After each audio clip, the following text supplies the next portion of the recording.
Hello everyone, I am SaTales and today it's time for a new Blender lesson.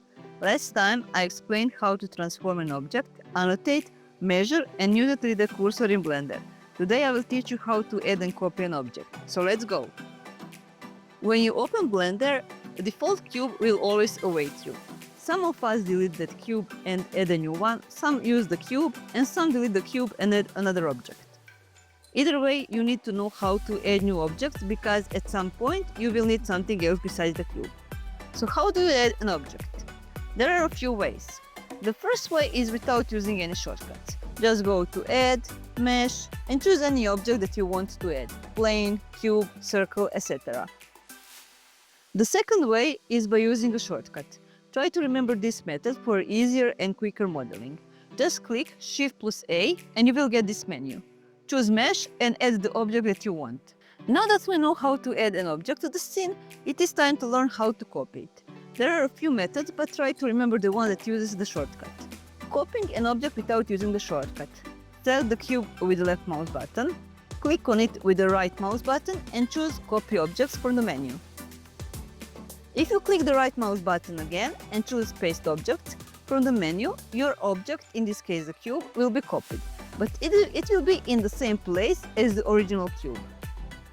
One way to know that you have copied the object is by noticing that you now have two cubes in your outliner, cube and cube of 0.001.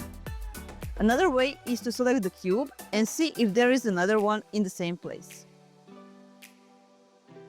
Copying the object by using the shortcut. Select the cube with the left mouse button. Press Ctrl+C to copy the object. Press Ctrl+V to paste the object. Now, before I teach you about edit mode, you need to learn about a few things. This part in the bottom right contains some important scene statistics. If it is not showing, just click on that black bar, status bar, with the right mouse button and choose Scene Statistics. First, you will see the name of your selected collection, the name of your selected object, cube, the number of vertices of that object 8, the number of faces of that object 6, and the number of objects in the collection. After that, other important information includes memory and VRAM, but we will talk more about that when we start modeling and rendering. The last number is the version of Blender that you are currently using. For me, it is currently 4.3.2. When you are copying two objects, the numbers of vertices, trees, and faces increase as they should.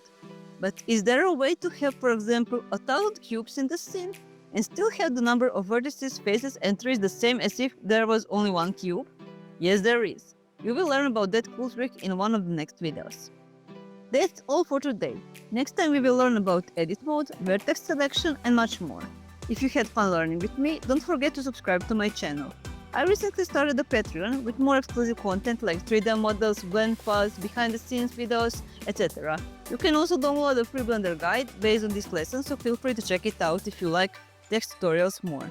It is updated monthly. There is something for both free and paid members, so don't forget to check the link in the description. And if you have any questions, write them down in the comments. Happy blending everyone! Bye! See you next time!